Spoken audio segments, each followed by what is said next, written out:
You know that you are more than these physical bodies that you see, that you are source energy extended out here on this leading edge, and that everything that is non-physical is extended out here on this leading edge with you, and that when you want something, those of us who are non-physically focused are out here focused upon your desire. And do you know that you could not ever feel a negative emotion if it weren't for two facts? We're focused on what you want and you're not. If you would take either of those facts out of the equation, you would never feel negative emotion. If we were not focused upon what you want, if we were not focused from the framework of who you are, then in your not being focused there, you would not feel any negative emotion because there would be no contradictory energy. So, two things.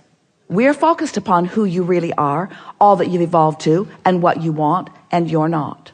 So, we just have to give it to you very clearly here. We have to give it to you like it is. We're not going to change. We're not going to stop focusing upon what you want. So if you want to feel good, we're not going to lower our vibrational expectation to your doubt. It'd make you feel better if we would, but we won't. Because we can't. Because we're standing in the vibrational frequency of all that you've evolved to. And when you expand, we're there. So you really have no choice. That's weird, isn't it? You create your own reality, but you have no choice. You create your own reality, but you have no choice if you want to feel good, other than to find somehow, some way to raise your frequency to match that of your vibrational desire, of the vibration of who you really are. We're eager to talk with you about anything that is important to you. We know that many of you have been listening to us for a long while, so you've been hearing us give our explanation of how you fit into the bigger scheme of things.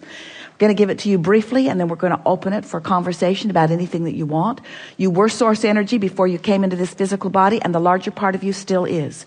The part of you that's here in this physical body is exploring contrast, knowing what you don't want and knowing what you do want, and constantly sending rockets of desire or rockets of expansion that the larger part of you is accomplishing, is achieving. And that's why you can feel emotion, because a part of you is in a high frequency, and if the rest of you isn't, you're going to feel the discord, and that's what negative emotion is.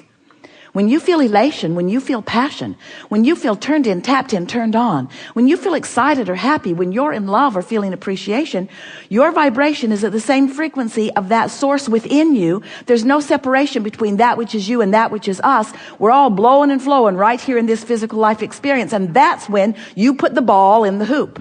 That's when you're so clear-minded. That's when your agility is at its highest. That's when your comprehension is at its highest. That's when your moving in and out of your life experience is at its best.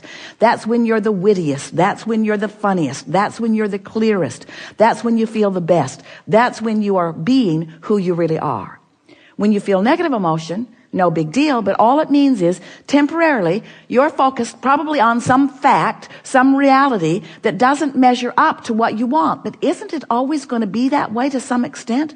Aren't you always going to be expanding into a new idea? Can you go through a day? Can you go through an hour in a day? Can you go through any time at all without your exposure to life causing you to realize that you want a little bit more economy in your gasoline consumption, a little bit more convenience as you move about?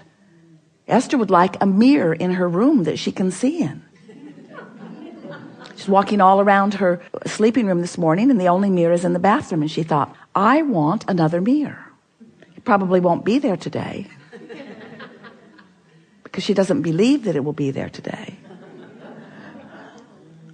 She does not yet believe that she has the power to manifest instantaneously. She's still allowing the fairies of the universe to orchestrate. She still accepts that there is a buffer of time between her acknowledging of a desire and her bringing herself into vibrational alignment of it. So if Esther beats the drum of the inconvenience of this hotel,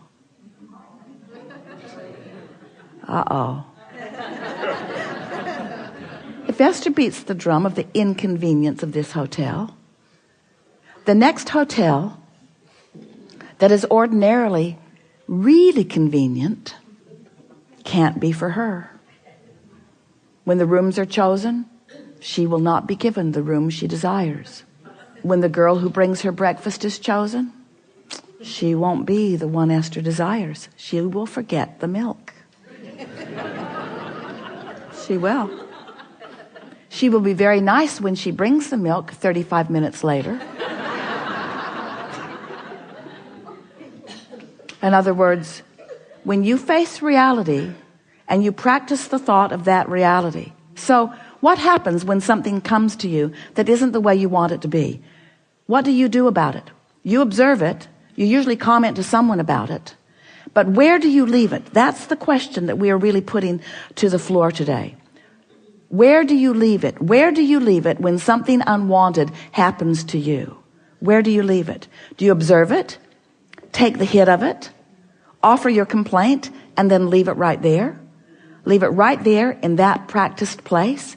Because if that's where you leave it, then it has to show itself to you every chance it gets. Law of attraction will make sure there are plenty of chances. That's just the way your vibrational patterning is, you see. So when we say, as Seth said first, you create your own reality, what we are saying is you offer a vibration that you have practiced.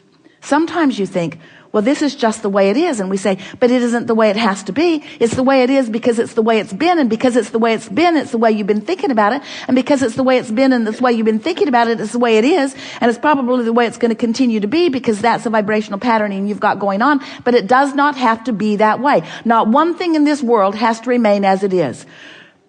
Your Congress does not have to remain in quagmire. But where was your last thought on that subject? Where was your last thought on that?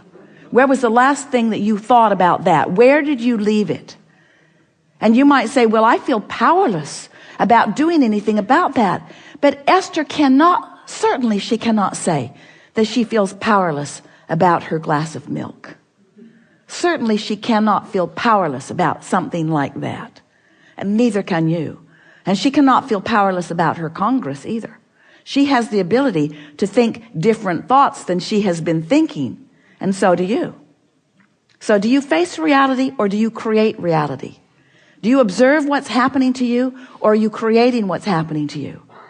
So what we're really talking about is getting out ahead of it vibrationally. Because what's manifesting is old news in terms of vibration. And vibration is where it is all at, you see.